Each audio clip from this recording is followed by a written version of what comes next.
اعوذ باللہ من الشیطان الرجیم بسم اللہ الرحمن الرحیم ولا تكونوا كالذين تفرقوا واختلفوا من بعد ما جاءهم البينات وأولئك لهم عذاب عظيم يوم تبيض وجوه وتسود وجوه فأما الذين اسودت وجوههم أكفرتم بعد إيمانكم فذوقوا العذاب بما كنتم تكفرون وأما الذين ابيضت وجوههم ففي رحمة الله هم فيها خالدون تلك آيات الله نتلوها عليك بالحق وما الله يريد ظلما للعالمين ولله ما في السماوات وما في الأرض وإلى الله ترجع الأمور صدق الله العظيم۔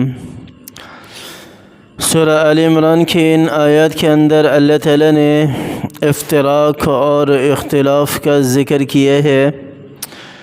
اس سے پچھلی آیت کے اندر جیسا کہ پہلے درس میں گزر چکا ہے، آپ صلی اللہ علیہ وسلم کی امت کی فضیلت بیان کی گئی ہے، اور یہاں پر آپ صلی اللہ علیہ وسلم کی امت کو ایک چیز پر تنبیہ کی جا رہی ہے، اسے منع کیا جا رہا ہے، روکا جا رہا ہے۔ میرے رب نے ارشاد فرمایا وَلَا تَكُونُوا كَالَّذِينَ تَفَرَّقُوا وَاخْتَلَفُوا، ان لوگوں کی طرح نہ ہو جانا جنہوں نے کیا کیا، آپس میں اختلاف کیا، افتراق، آپس میں تفریق کی، ایک دوسرے سے جدا ہو گئے، الگ ہو گئے، ایک دوسرے کے دشمن بن گئے۔ اہل کتاب کے بارے میں اللہ تعالیٰ ارشاد فرما رہے ہیں تم نیک باتوں کا حکم کرتے رہنا، اختلاف نہ کرنا، افتراق نہ کرنا، جیسے کہ پہلے گزر چکا ہے۔ نیکی کا حکم کرتے رہنا اور برائیوں سے روکنے کا فریضہ کبھی نہ چھوڑنا۔ مسند احمد میں حضرت امیر معاویہ رضی اللہ عنہ کی ایک روایت ذکر کی گئی ہے۔ امیر معاویہ بن ابی سفیان رضی اللہ عنہ حج کے لیے ایک دفعہ مکہ آئے تو ظہر کی نماز کے بعد کھڑے ہو کر فرمایا کہ رسول اللہ صلی اللہ علیہ وسلم نے فرمایا ہے اہل کتاب اپنے دین میں اختلاف کر کے 72 گروہ بن گئے تھے۔ اہل کتاب کے کتنے فرقے بنے تھے، کتنے گروہ بنے تھے، جماعتیں بنی تھی، 72 جماعتیں بن چکی تھی۔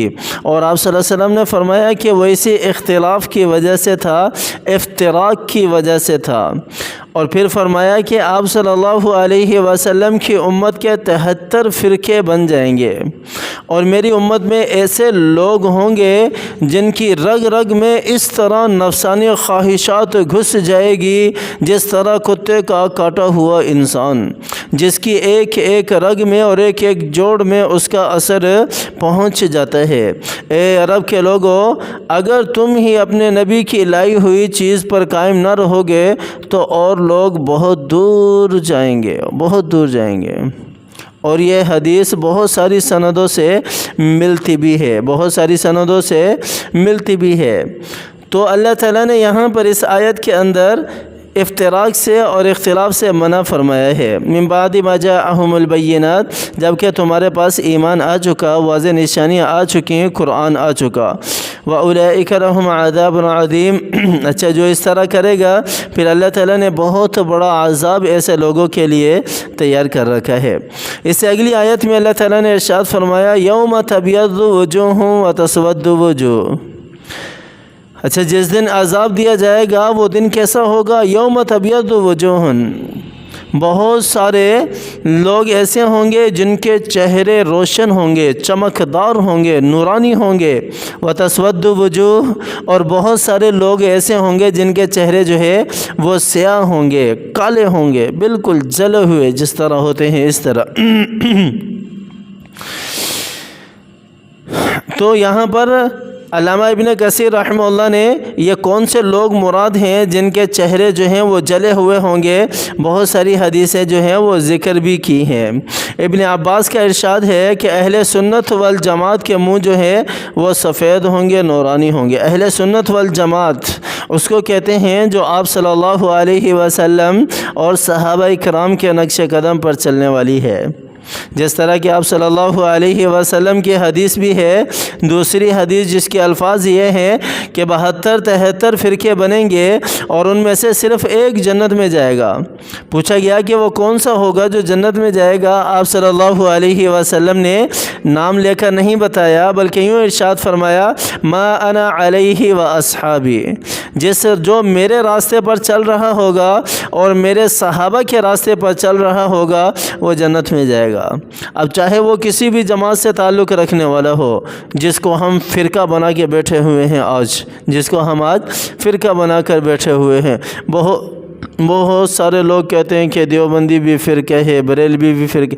یہ فرقے نہیں ہے میرے بھائی، یہ تو نسبت ہے کہ علاقے کی طرف جہاں سے یہ سلسلہ چلا اس سلسلے کی طرف نسبت ہے، یہ فرقہ نہیں ہے، یہ فرقہ نہیں ہے۔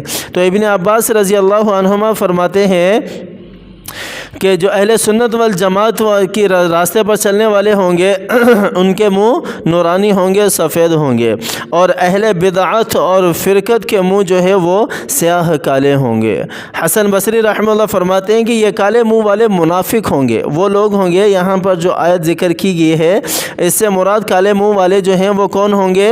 منافق ہوں گے، جن سے کہا جائے گا کہ تم نے ایمان کے بعد کفر کیوں کیا، تم نے ایمان کیوں کیا۔ اگلی آیت جو ہے وہ اسی کی طرف اشارہ کر رہی ہے، اکفرتم بعد ایمانکم، تم نے کفر کو کیوں اختیار کیا ایمان لانے کے بعد۔ تو حسن بصری رحمہ اللہ فرماتے ہیں کہ یہاں پر جن کے منہ کالے ہوں گے وہ منافق لوگ ہیں، اس سے مراد۔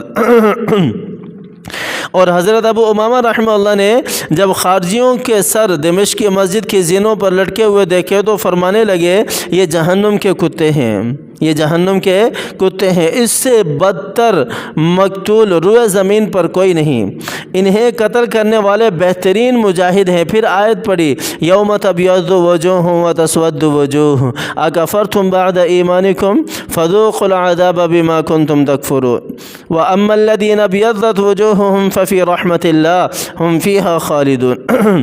ابو غالب نے کہا کیا جناب نے رسول اللہ صلی اللہ علیہ وسلم سے یہ سنا ہے؟ فرمایا ایک دو دفعہ نہیں بلکہ 7 مرتبہ، اگر ایسا نہ ہوتا تو میں زبان سے یہ الفاظ نکالتا ہی نہیں۔ اور ابن مردویہ نے یہاں حضرت ابو ذر رضی اللہ عنہ کی روایت سے ایک لمبی حدیث نقل کی ہے جو بہت ہی عجیب ہے، لیکن سندن جو ہے وہ تھوڑی سی غریب ہے۔ ان کا اشارہ بھی انہی کی طرف ہے، خارجیوں کی طرف ہے۔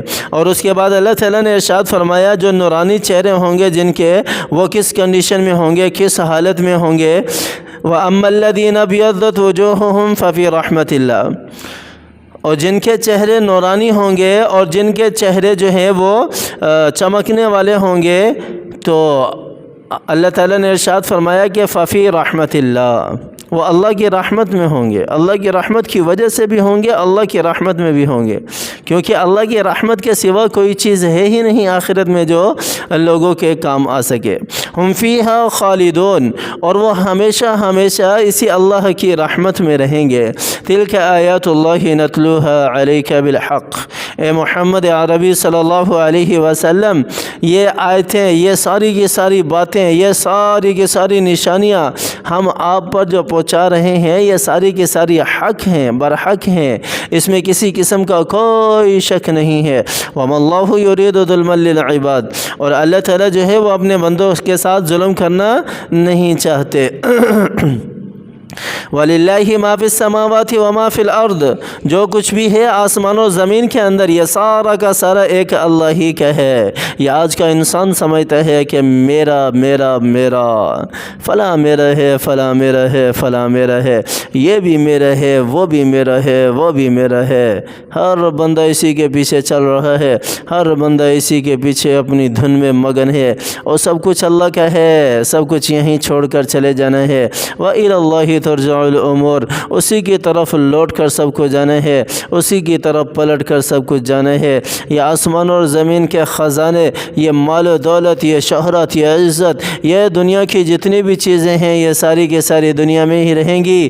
دنیا کی ہر چیز کو فنا ہے، کل من علیہا فان، ہر چیز کو فنا ہے، ہر چیز کو فنا ہے جو اس دنیا کے اوپر ہے، جو اس روئے زمین پر ہے۔